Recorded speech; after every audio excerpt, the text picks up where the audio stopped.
Welcome to another episode of the brand called You, a podcast and podcast show that brings you leadership lessons, knowledge, experience, and wisdom from thousands of successful individuals from around the world.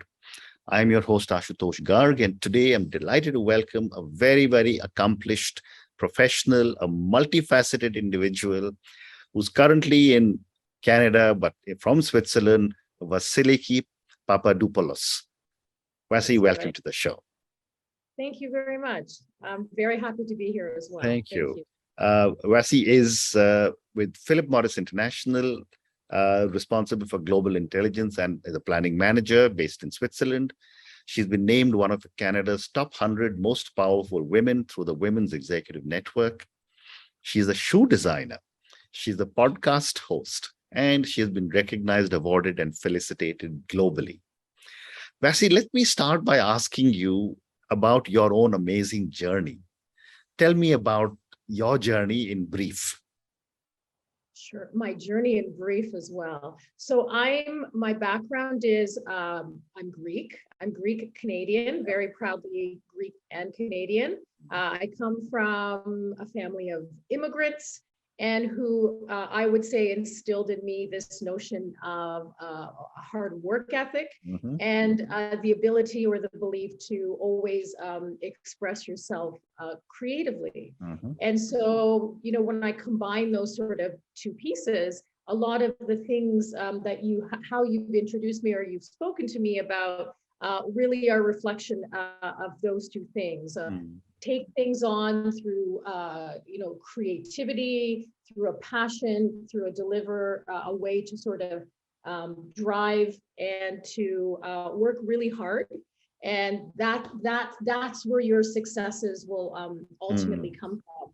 And I think if you look at my career journey, I think when I was younger, you always have this predetermined path or idea of where you're going to end up. And mine hasn't. To your point, I've worked in different areas, worked in different sectors. I now work in the private sector for a multinational, but I've also, championed my creativity and done things, to your point, such as things like shoe designing, podcast host, trying to be sort of a good global citizen and so forth. And I think that's, I think what I would say about my journey is that it's been all over, but those two tenets of hard work and creativity, that's really been for me the system or the value system that really drives me day to day. How wonderful. And my next question is that how do you manage such a diverse range of interests? Yeah, I think again, you want to balance your life with both what you do from a skill set perspective, but also what you do from a passion perspective.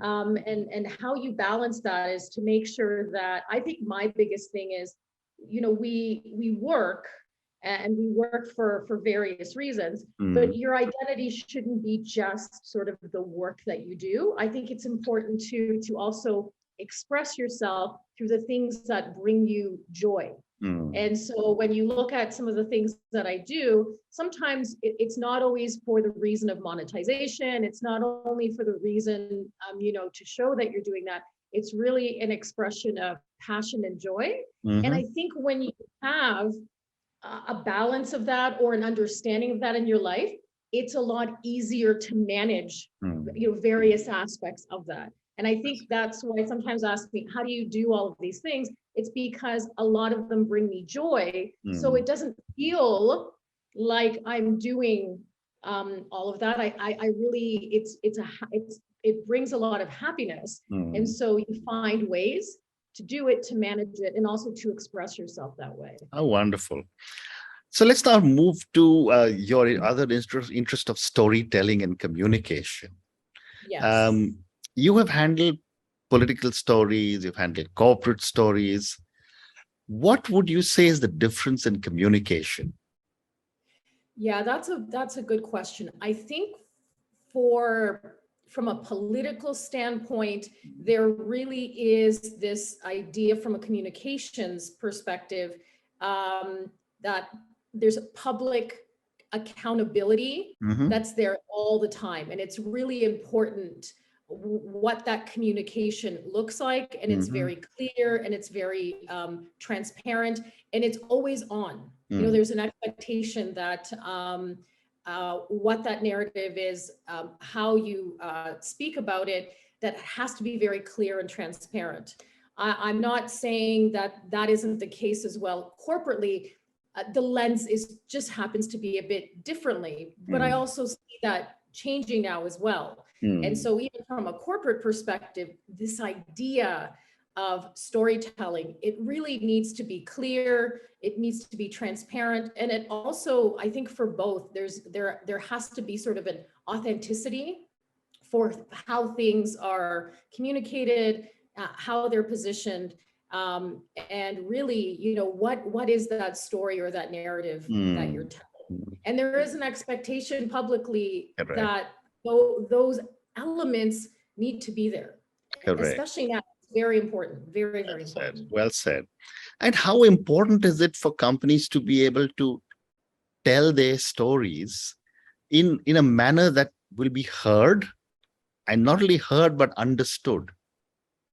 Yeah, I think that's where it's very important because when you look at a company, I think sometimes we have this automatic idea that it's just this big machine, you know, it's profit making, it has a lot of people. Mm. But what is missing is the humanization or the human element of what drives a company. And I Right. think from that perspective, it's important to tell that aspect or that element of the story. There Mm. are reasons why people work corporately for companies. There are reasons why companies do the things they do, and it's really driven by a human element of it. Mm. And so for me, that's always where you have to sort of ensure that people understand, you know, these are really the motivations or the drivers behind the Mm. things that happen and occur, and that, you know, we're not part of this.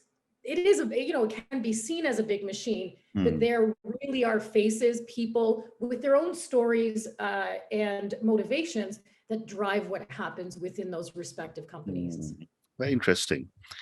And you know, when I was growing up in a young executive in marketing, and I used to talk to PR people, in those days it was believed that negative corporate news should be given on a Friday and positive corporate news should be given on a Monday, because in those days there were newspapers.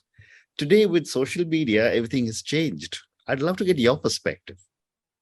No, no, that I think maybe that was what you would call the old cycle or the old Absolutely. approach of media.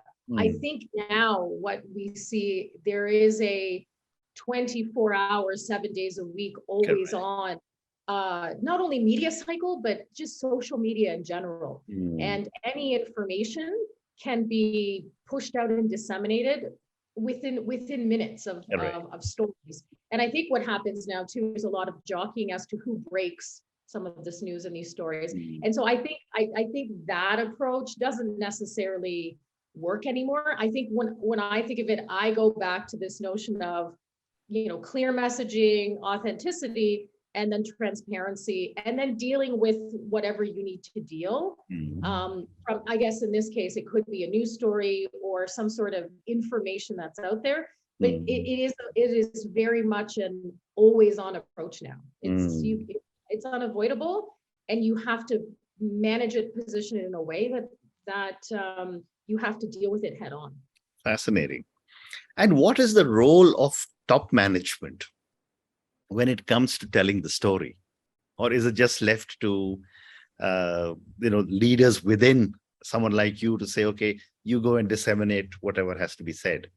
I think it's really important for especially top management that they have their own personal voice. You know, what they believe in. You know, they, again, like I had talked about, there's a humanization element to all companies, to the work that we do. Mm. And they of course are humans, and they have sort of their system, their value system, how Mm. they lead, you know, how they manage things. And I think having that sort of distinct personality or that value system, it's important that that's expressed and that's communicated. And I again, I think if we talked about how that was years ago, more and more there's also an expectation that people want to know, what is your leadership style? What is it that you do? You know, how do you manage people in a way that is successful, that is inclusive, that's reflective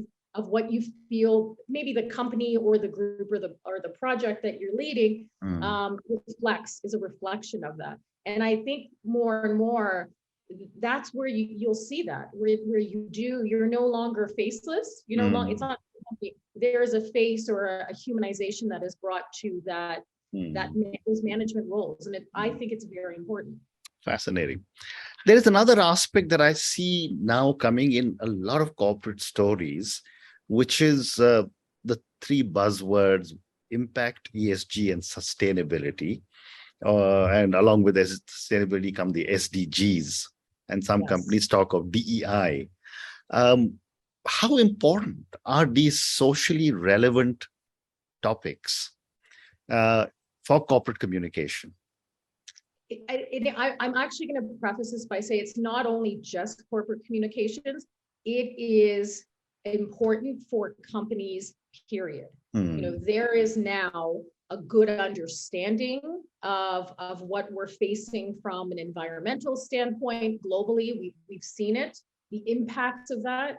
And there is a role that has to be played both by not only companies, by governments. So there's an expectation that we really have to look at what we're doing and how companies are operated, you know, how they're managed and what sort of that environmental footprint looks like. And so when you go out to communicate, what I think is the most important thing is, you know, if you are really focusing on this ESG space, is to ensure that what you're doing aligns with the actual work and the impact of you know, what you've set out to do. And again, I want to go back to those pillars of is the message clear?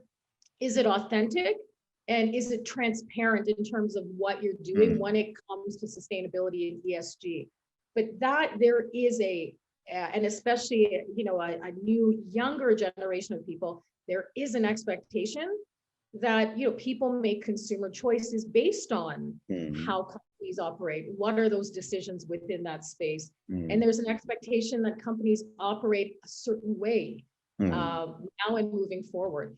And the corporate communications part of it is that has to align. You know, you can't go out and say, we do this. It has to really align to say that here are the things we do, and we're really looking to make that connection to how we operate, how we manage our businesses within our systems.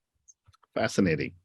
So Vasiliki, now let's move to the next part of our conversation, which is your venture, OurWrite. Yes. Tell me about this venture and your motivation to start it. Yeah, I think one of the other things I had mentioned at the beginning of the podcast, you know, my parents instilled in me this idea of, you know, a work ethic and creative expression. Another thing that my parents really instilled in me, you know, coming from an immigrant family, coming to a country where you have to really kind of a new life, was it's really important to give back and to be a community builder. And as you grow as a leader, that's even more and more important. And so for me, you know, I've always, as a woman, really tried to find ways to support other women. And the idea of OurWrite was, how do I, within where I'm from Canada, how do I leverage, you know, my leadership resources and ability to help other pockets of women and young girls in other parts of the world? And so the idea with OurWrite was creating a model, essentially to say, I will partner with other NGOs, non-governmental organizations in other parts of the world, help to raise money, help to find volunteers, and find specific projects that support literacy. And when I mean literacy, it could be financial literacy, it could be reading, It could be, how do we build tools for young girls and women in places of the world that maybe don't have that sort of access? And so that's really the idea. And that's the model. And I work with different groups and different people here. And, we've done projects in places like Mexico, Mongolia, and so forth. And that's really what I like to focus on. I will find partners and say, how do we support within that area? And then we put together a model that's local. We raise the money, we find the projects, and then build, in this case, what's necessary. It could be, again, a daycare center. It could be a schoolroom. It could be like a financial literacy workshop space, whatever that is, to sort of support the notion of literacy in communities globally that really need it. And, when I was reading about OurWrite and preparing for my conversation with you, you say that OurWrite strives to allow every female to be their own superhero through building, maintaining, and supporting female-centric schools and community centers. So you just told me about something that you're doing in Mexico or in Mongolia. Tell me a little more and do give me some examples. Oh, of some of the projects. Yeah. Absolutely. So one of the project in Mexico was actually, we worked with a local indigenous female community center in Oaxaca. And there, what we did is we worked with a local architect. We built a locally viable daycare center. And what that did is it helped to support the women within that sort of cooperative space. So when they came to train themselves to learn different modes of sort of economic support, they were also able to bring their children. The project in Mongolia was interesting because we found a community in a very remote part of Mongolia.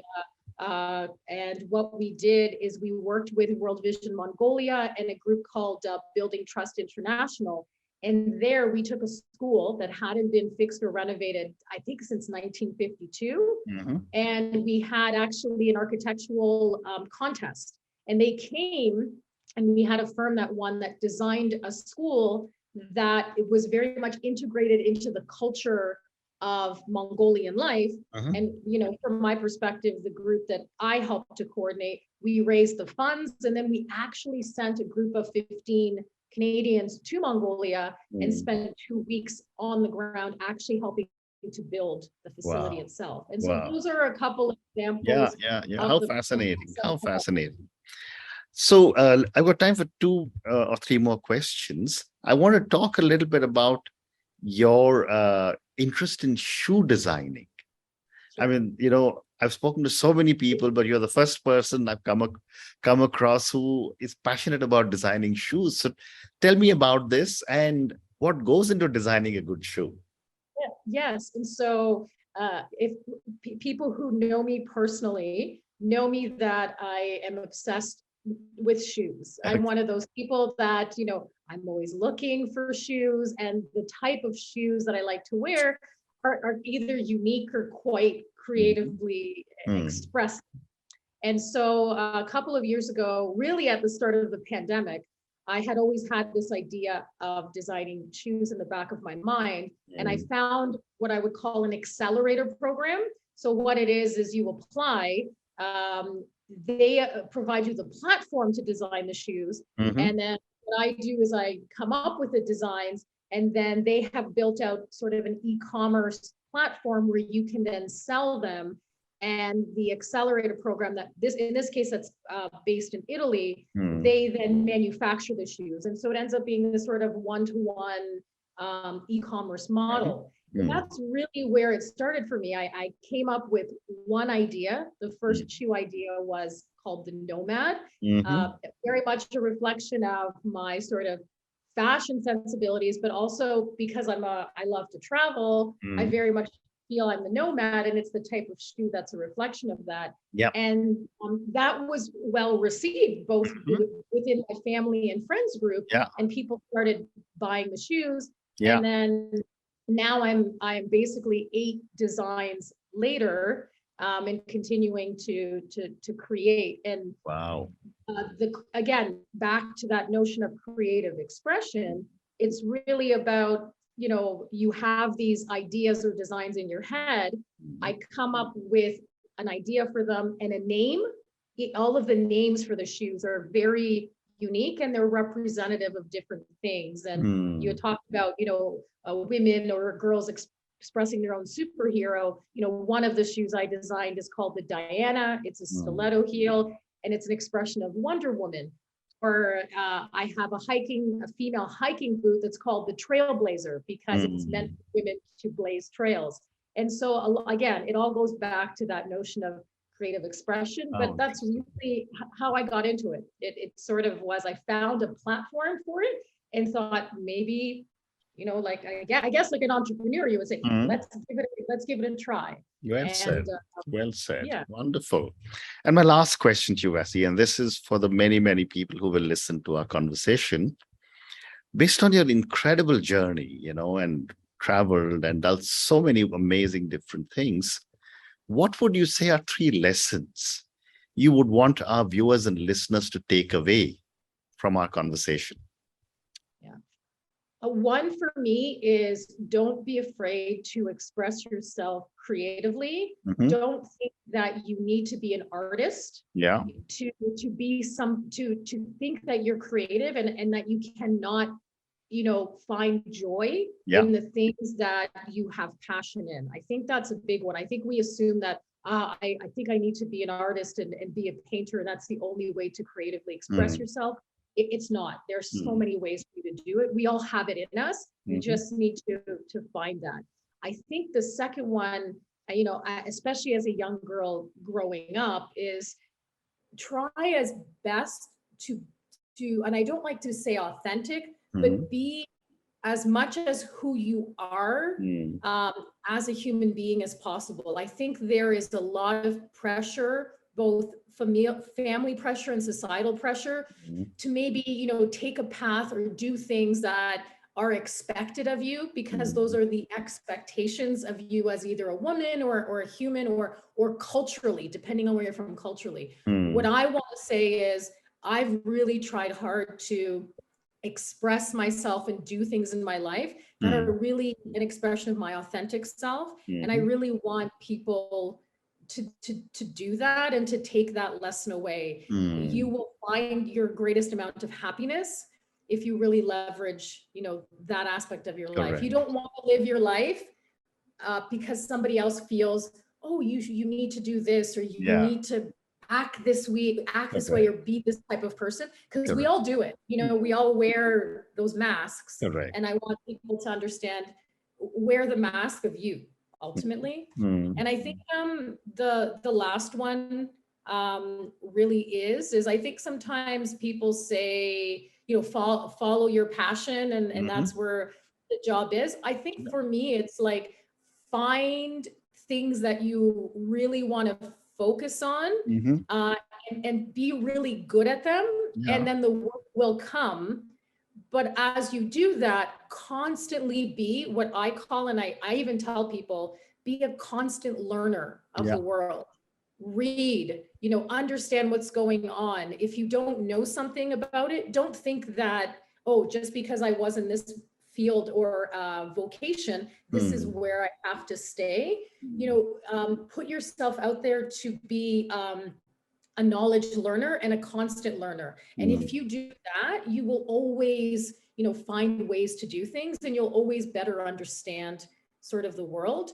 And that will also help you from a skill development sort of uptake perspective, right? And it's making you really, I wouldn't say worldly, but the ability to see a lot of different things and constantly learn from others, learn from books, learn from the internet, and so forth. And I think those are my 3 big things that I would leave your listeners. And on that note, Vasi, and your 3 wonderful lessons: don't be afraid to express yourself creatively, be who you are, don't worry about what others say. And the third one is, find things you want to to focus on and learn constantly or follow your passion.